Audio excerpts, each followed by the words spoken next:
E aí vem, às vezes, essa ideia de uma certa organicidade, por essa certa mania, que eu posso assim dizer, de sempre referir o trabalho à questão da dança. Eu acho que a questão é muito mais do espaço e do deslocamento do corpo humano no espaço do que obrigatoriamente em relação com dança. Então eu sempre marco um pouco isso, que é o deslocamento do corpo no espaço e a possibilidade de apreensão, de dar significado ao espaço na medida em que o corpo humano por ele se desloca.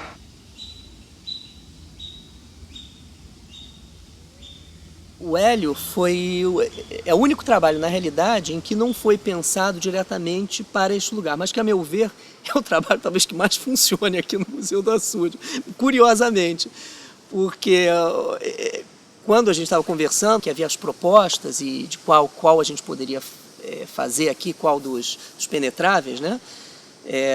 Eu me lembro que a coisa que mais me marcou é que o Magic Square número 5, ele tinha uma especificação que tinha que ser num terreno baldio, aonde tivesse um capinzinho, um matinho nascendo, e que se deixasse nascer esses matinhos. E eu me lembrei imediatamente aqui do espaço do Picadeiro, né? Porque esse espaço do Picadeiro, na realidade, é quase que uma clareira no meio da floresta, mas ele funciona como um terreno meio baldio, assim, um chão de terra batido, que ele falou, um terreno baldio, como se fosse um chão de terra batido, onde o capim estivesse nascendo. E, de fato, essa situação tinha aqui. E eu acho incrível porque esse trabalho, sem ter tido nenhuma intencionalidade de estar aqui, ele acabou ficando de maneira muito apropriada. Ele criou um diálogo, sim, muito forte com o espaço. Esse eu acho que é um trabalho que cria um diálogo muito forte com o espaço, até porque, para mim, o Magic Square ele tem a função assim, de fazer uma pintura no espaço, né? Eu tenho dito assim que, para mim, o Hélio Oiticica é um grande pintor. Ele mata o quadro para salvar a pintura. Eu acho que, no fundo, é isso que é a proposta do Hélio, né? E exatamente fazer com que a pintura penetre no mundo. Eu acho que, quando você chega aqui no Magic Square número 5, eu tenho sempre a sensação assim de que você entra assim num espaço de vitória. Essa sensação que eu tenho, porque quando você vai subindo o caminho, de repente a cor começa a emergir como se fosse assim, como se ela tomasse tudo. Essa é a sensação que eu tenho quando eu venho subindo, e eu digo de vitória nesse sentido, assim, como uma coisa assim de conquista, como se a cor estivesse conquistando o espaço.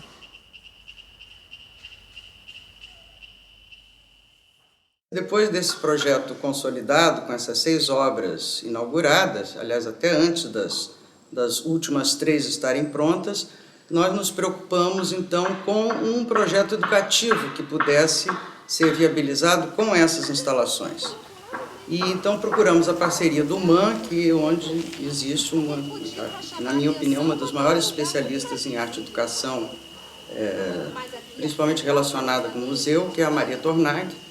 E fizemos uma parceria com o museu, então, a Maria fez um treinamento com as nossas funcionárias daqui para estabelecer, então, um tipo de visita específica para esse espaço de instalações. Nesse projeto, a gente pretende, assim, manter, de um lado, alguma coisa que é única de cada encontro do visitante com a obra. E, de outro lado, tentar criar condições para que esse visitante construa conhecimento e seja capaz de adquirir informações. Esses alunos chegavam no museu e a gente tinha que criar condições para que esse objetivo fosse atingido. Como é que a gente fazia isso? A gente criava estratégias de estabelecer vínculos do aluno, do visitante, com o que ele estava vendo e conosco. Então, no início da visita, você tinha um pequeno jogo que tinha 2 objetivos. Um, de nos permitir que nós conhecêssemos esse aluno, esse visitante. E de outro, despertar nesse visitante a curiosidade pelo que ele ia ver e pelas questões que o artista tinha trabalhado. Por exemplo, nosso trabalho com a obra da Lígia Pape, surgiu uma questão que era a ideia de destruição ou desconstrução. Isso gerou uma série de discussões e de questionamentos sobre se existia uma diferença entre essas duas palavras, o que cada uma poderia significar, que significado se atribuía a cada uma e que relações isso teria com a obra da Lígia. O homem destrói para construir, a natureza também destrói para construir, né? Quer dizer, a Lígia também acho que tem essa discussão, né? O que pela destruição se constrói também, né? Quer dizer, há uma ironia ali também, né? Quer dizer, a natureza é muito destrutiva, assim como a New House dela é uma casa destruída, né? Uma casa destruída, mas essas forças da destruição são amorais, elas no fundo também constroem, né? Aqui é um espaço vivo, em mutação o tempo todo, que tem muito a ver com a lógica do trabalho dela, que ela é em mutação o tempo todo. Ela é sempre mutante, né?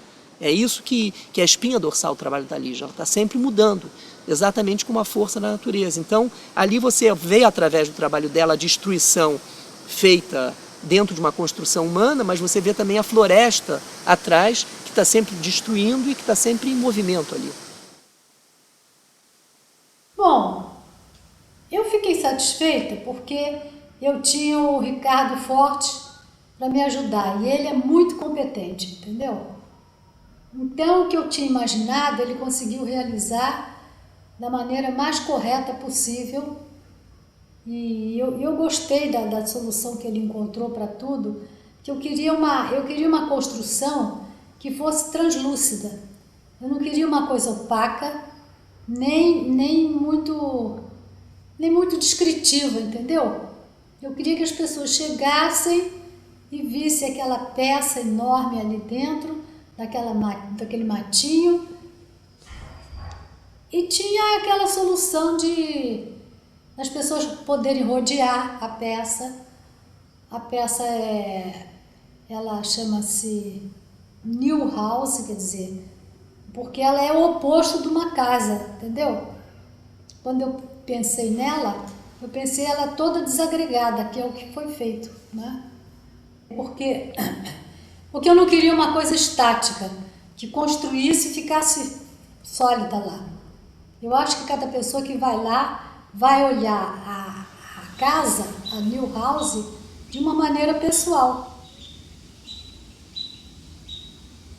Mas o que eu gosto nesse trabalho é que ele fica com uma espécie de estrela brilhante no meio do verde, no meio da floresta, entendeu?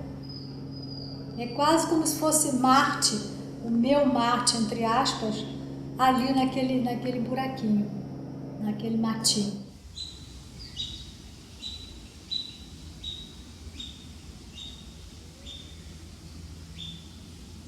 Eu analiso muito a obra do Nuno, que eu chamo da estética do acidente, né?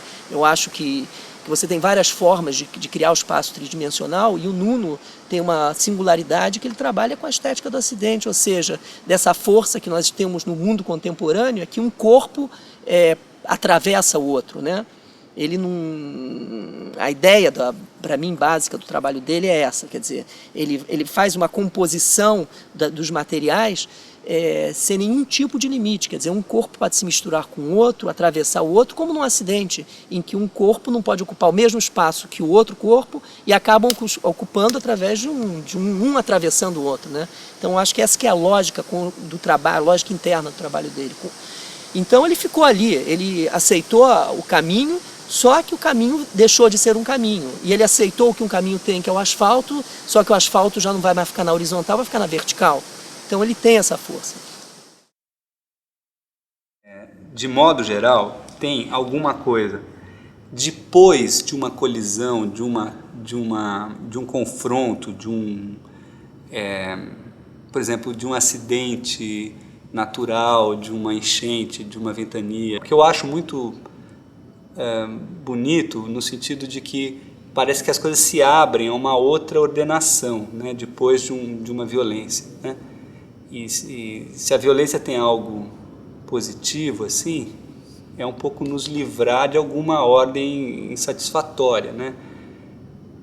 Porque a violência, o que é próprio dela é que ela pensa que ela é guiada por algo, mas ela é guiada por ela mesma, né? Ela é uma força maior do que aquilo que supostamente ela estaria guiando.